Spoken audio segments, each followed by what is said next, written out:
you're going to the gym, you're working out, you're doing these isolated movements that everyone in society is doing when they're actually going to the gym, like bench press, squats, bicep curls, tricep extensions, whatever. But this actually makes your body more restricted because you're dehydrating your fascia, you're making your fascia more restricted. And in this video, I'll speak about fascia, but this actually leads to you having poorer posture. This typical posture that you see right here with nerd neck and extended knees and rounded upper back and whatever.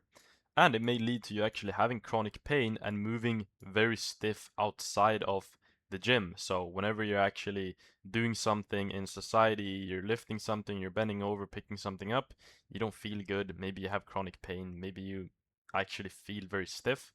And this was actually me. I thought that working out the conventional way was actually going to fix my health. And as you can see here, my posture is very poor. It's not a straight line. It's supposed to be somewhat of a straight line. This is not it. I have hyperextended knees. I have anterior pelvic tilt, rounded upper back, nerd neck, um, rounded shoulders. Yeah, very just poor posture and also tight jaw that leads to me being more restricted in my face as well. And this is actually me today. I'm not saying I'm perfect. I'm not saying I have the most perfect posture, but I've actually ditched the gym culture and that way of working out for a reason, because I realized that my health didn't actually get better with bigger muscles and me moving in isolated movements. So why I speak about this, and before I've spoken about diet, I've spoken about a lot of different things, but I realized that health is actually one system, one big system. It's not about one part. So if I see someone that is actually doing something very good, but I also see them being restricted or doing something bad in other parts of their health, I'm going to speak about it from experience. So in this video, I'll speak about fascia and what fascia is and why the gym actually destroyed my fascia and made my body more restricted when I thought that I was going to get healthier working out, and what to actually do instead and how to fix what I call a gym body. And first of all, I'll go into how the gym culture and how the gym actually destroyed my fascia. So before I actually started working out, I got into playing video games at a young age. So I've been sitting down a lot, and as most of you guys know, sitting down actually puts you in an unnatural position that restricts your body long term. Everyone knows that you shouldn't be sitting down a lot. This is mainly because your fascia actually gets restricted and gets used to sitting down posture, which is not a good thing. But yeah, I've been sitting down a lot when I was growing up. Um, playing Fortnite, playing with the guys online, sitting hunched over, very poor posture. I didn't listen to my parents when they told me to actually sit up straight. And then when I had when I had bad results from sitting down, I started to work out. And this was me when I was maybe 17. I had been working out for a few years, but I was always in this hunched over position, as you can see right here, even in between sets. And when I was working out, I was also sitting down, moving one muscle group at a time. I was also bench pressing a lot, as you can see here. My bench press at this time, this is just some random memory, 95 kilos times 4 at 17, I think. So I was pretty strong. I was working out a lot, 5 to 6 times per week, but my body didn't actually enjoy it. My body didn't really like it, because you can see here, my posture didn't improve. I didn't feel athletic at all, unfortunately. But yeah, I didn't feel athletic, and I feel like athleticism and flexibility and yeah, being fluid in my body was something that I chased through the conventional way of working out, but I never actually achieved it. And as you can see, I have big muscles, but yeah, this part in isolation looks good. It looks cool. I look strong, but you can see my posture is also very weak. So I didn't actually benefit from gaining any muscle at all. And something that I had and was suffering from was actually anterior pelvic tilt. This is something that I also still have today, but I'm working on, and I know what the solution is and how to actually fix it. But yeah, anterior pelvic tilt was a big one. When you have weak abs, you have tight hip flexors, weak glutes and hamstrings, basically. And I realized after a while that I needed to build a strong foundation first. I needed to have good fascia, to have good posture, to have a strong core and proper athleticism first before I actually put on any muscle at all. So this is actually what I will be speaking about now. And it's like trying to build, like at the time, it's like trying to build a brick house on top of a beach on a very weak foundation. And obviously, it will actually collapse after a while. So the solution is actually to build your foundation first, to fix your foundation, to build your brick house on concrete. You know, that makes a lot more sense because your house won't actually have any issues. You know, it will be on a strong foundation. It won't collapse basically. So let's get into what fascia actually is. Um, and fascia is a continuous web of connective tissue wrapping around every single muscle that you have, every single organ, every nerve, every blood vessel, around around and in between um, basically everything in your body. And it transmits force, it stores tension, it communicates with your nervous system. So it's not just like some web that is just like not doing anything at all. It actually holds your organs and your muscles and it helps your body to work together in one system. And it's connected with your nervous system. So that's why you can see people actually releasing trauma and emotions in form of releasing their fascia because your fascia is built up of water and gel, and we know that emotions and we can actually change the frequency of water. So that's where emotions and trauma will get stored. And healthy fascia will be hydrated, elastic, and functional. Something that is very interesting as well is that fascia will adapt to your movements.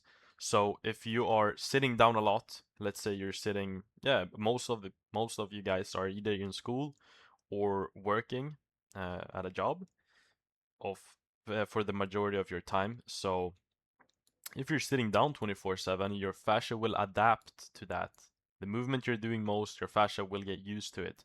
And when this connective tissue get used to it, it will stiffen. It will stiffen in that position, and you will actually get stiffer, unfortunately. But that is how it works, and that's why I will speak about the importance of releasing fascia. Same thing with if you're doing isolated exercises. If you're only moving like this 24/7, your fascia will get used to it. You won't be able to actually move properly and flexible outside of that movement range. Yeah, and you will become strong in parts, but you will lose overall flexibility. So yeah, you might get strong in bench pressing, but outside of that, you're not actually that strong. You don't know how to move properly. So healthy versus restricted fascia. Here you can see a good representation of good loose fascia that doesn't have any adhesions or knots versus fascia that actually has adhesions and has knots. And this mainly comes from isolated workouts, isolated movements, or you actually just sitting down a lot. So this is a good representation. Here you can see how it should look like. And when you actually release fascia right here, you will get this left picture right here. You will get this left fascia. And this is also a good representation of dehydrated versus hydrated fascia. See, the left side looks way better than the right side, and you will have better lymphatic drainage when you have hydrated fascia, improved detox, stable energy, no joint pain, versus if it's dehydrated, you will have poor muscle support, weak immune system, stored trauma, as I said, chronic pain, overstimulation, and low energy. And this mainly comes from sitting down or doing isolated movements, not actually using your body as one system. So here you can see this guy, for example, when he's sitting down, it's not a straight line. It should be somewhat of a straight line. Your upper back should be a bit like this, and your head should be further or more forward than your hips, but this is not near the ideal position. And what you can see here is that his frontal his frontal chain in his body will get more restricted, as you can see, because if you have a straight line like this, um, you have fascia on both sides. You have the anterior chain and the posterior chain. And if you're restricting, or if you're getting hunched over towards the frontal part, then that is the part that will get restricted. So this is the part that you will actually have to loosen up first, and then the back will have to get strengthened. You will actually have to build strength, but also loosen up fascia there. And what most people actually do when they're trying to loosen up their fascia, or they're what most people do when they're sitting down a lot and they're trying to fix their posture when they're standing up, is just trying to stand up straight and putting out their um, their chest upwards. But this is only this is only making it worse, because this is another unnatural position of trying to fix poor posture without actually releasing any tension, or without doing movements that helps you to reverse bad movements. So this right here isn't the solution at all. You shouldn't just walk around thinking that you should push your chest forward. As you can see, your anterior pelvic tilt only gets worse. Your chest shouldn't be this up. Your head should actually lead your movement. So your head should be right here, and your chest should be behind your head. And as you can see here, his chest here is is above, or basically in front of his head. So this is not the ideal position. What the ideal position is right here.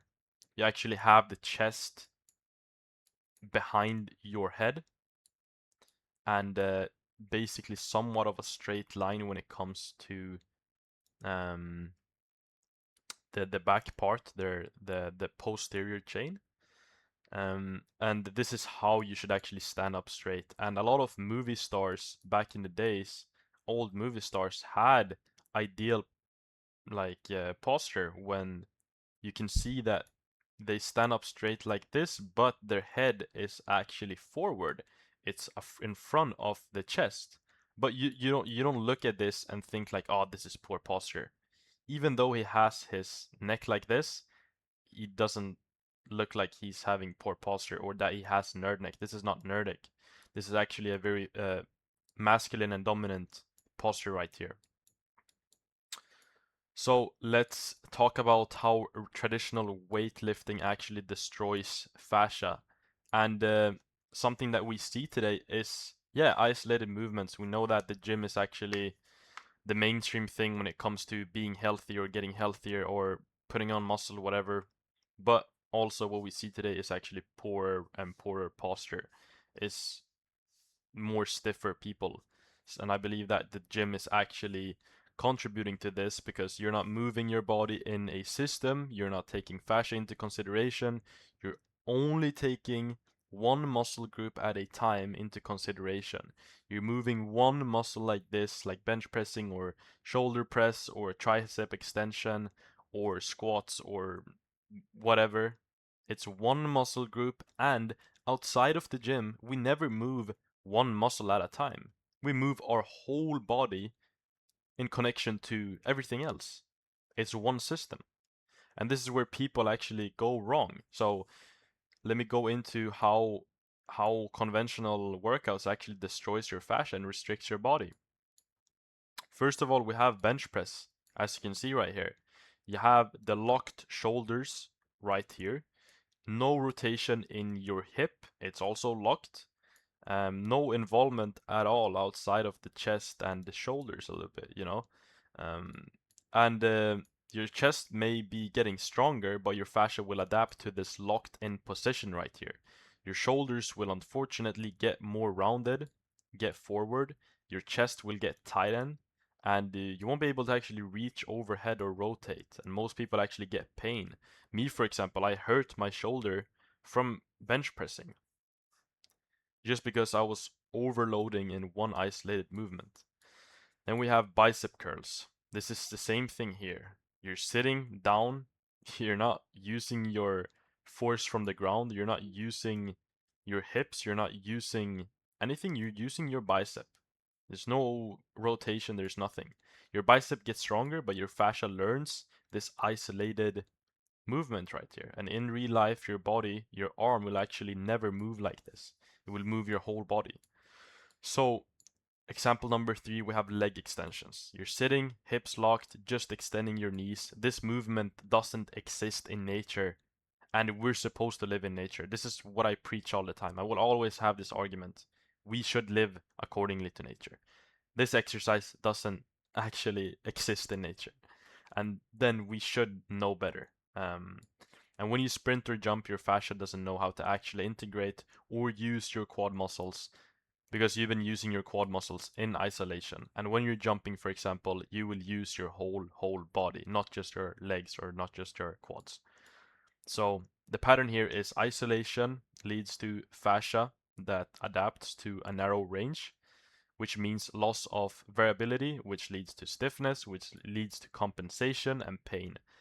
And this is exactly what we see in today's society with bodybuilders, for example, or people that goes to the gym. Yeah, he has big muscles. You can see that this guy is very athletic, but his posture isn't good. He has extended knees. He has anterior pelvic tilt. He has rounded back, rounded shoulders. He has nerd neck. These are just a symptom of poor movement and isolated movements. So let's speak about the kinetic chain. This is how everyone in nature moves. This is how athletes move. They use the whole body, and they understand that their body is one system. It's not one isolated group of muscles that you're using. As you can see here, when you're using your body, when you're throwing something, you're taking force up from the ground to your feet, through your legs, to your hips, through your spine, rotating your hips, opening up your shoulders, applying force in your hands so you can actually throw a spear. This is perfect. This is how you should move. You don't have any restrictions. You don't have any body pain. You don't have anything here. You don't have shoulder pain.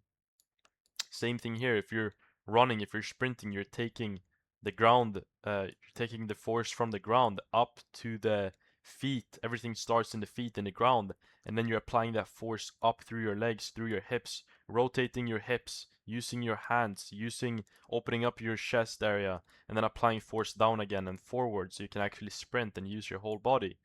Same thing. This is why Mike Tyson is so strong, because he had perfect um, ground to feet to hamstring connection, to glute connection basically. He has perfect feet to glute connection, and this is why he gets so much power, because he has mastered the kinetic chain right here, using his whole body and taking force from the ground. Um, and the same thing if you're throwing a ball, everything starts from the ground. And yeah, force doesn't just start in your arms or legs. That's exactly what we're seeing in working out. You isolate this force in one isolated movement in your bicep, but you're not applying force anywhere. You're not using your body properly. And it starts in the ground. When you throw, when you jump, or when you're punching, force will travel from the ground to your feet, to your hips, through your core, through your shoulders, to your hands. This is the kinetic chain, and your fascia transmits force through this chain.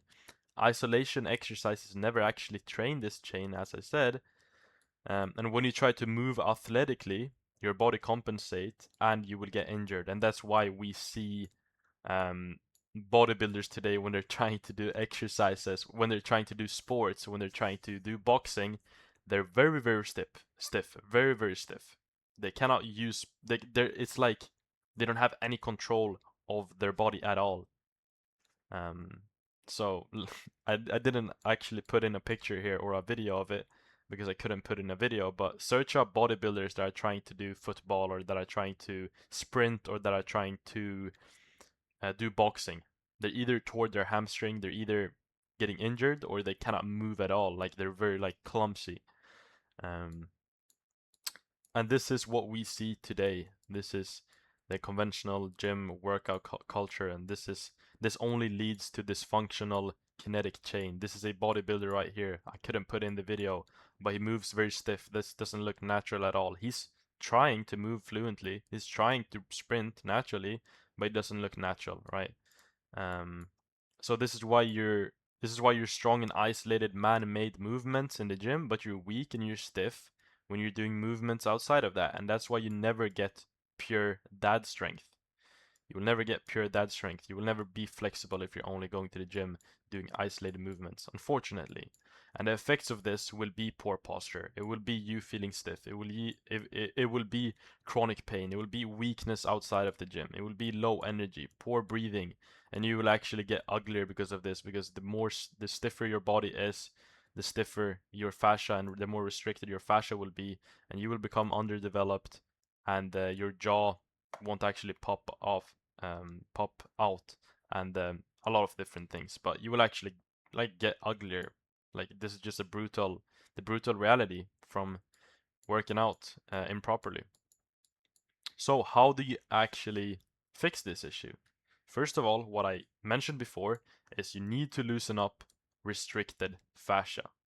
And here we have different adhesions where people get the most restricted, basically, where you should loosen up your fascia. So here you have different pressure points. You have the jaw, you have the shoulder, you have the arm, you have the legs, you have quads.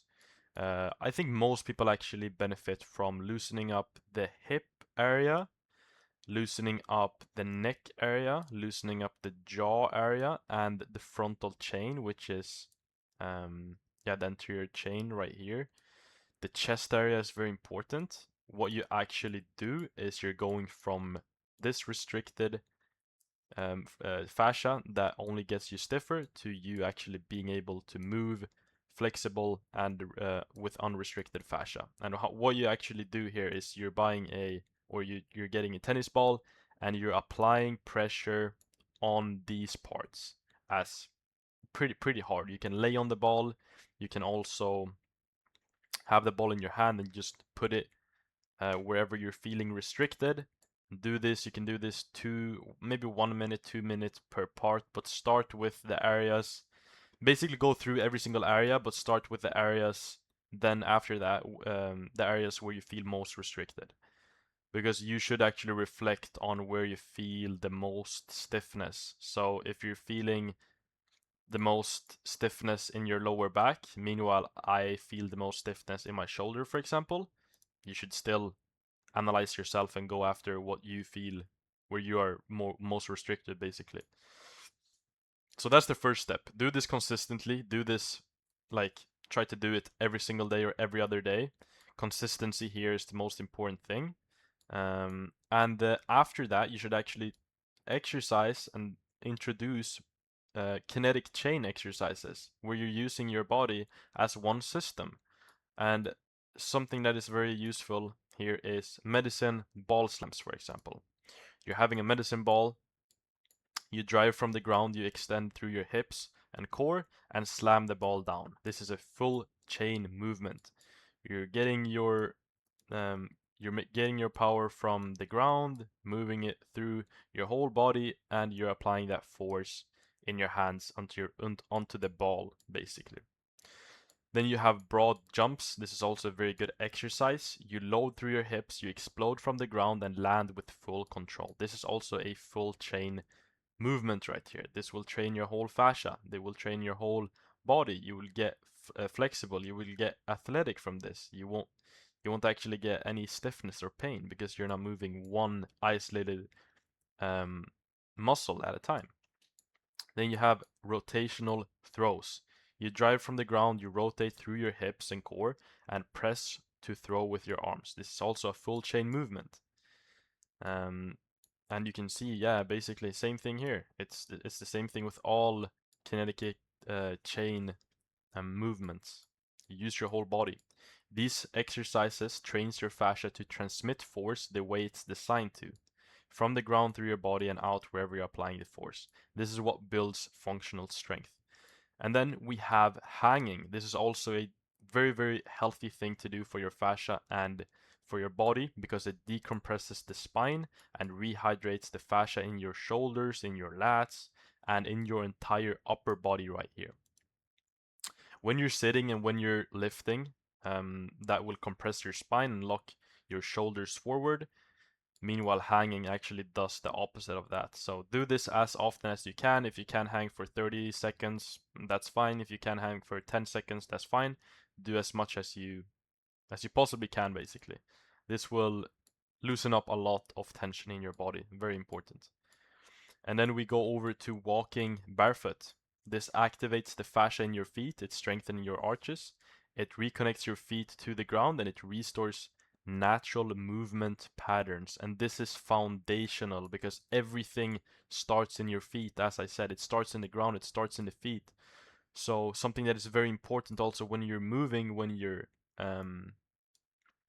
walking, is applying the force on the front part of your feet. You don't want to have the weight on the back feet, on your heels basically. You don't want to have the weight there because then you will move like Andrew Tate. You will move with duck feet, and duck feet will lead to weakness and stiffness, and it's very unattractive. So make sure you're actually putting you can still, when you're walking, you can still land on your heels, but try to apply most force and most weight on on the frontal part of your feet. You can imagine that you're trying to walk on your tippy toes, like let's say you're trying to sneak because you don't want to wake up your parents. You don't want to wake up your family. So you're sneaking. When you're sneaking, you're landing on your frontal part of your feet and you're putting one feet in front of another feet. You're conscious about it. The same thing should actually be here. You should not walk on your tippy toes, but it should be kind of the same feeling. And you'll get what I mean when you try it. So just be very conscious of this. And also, lastly, awareness.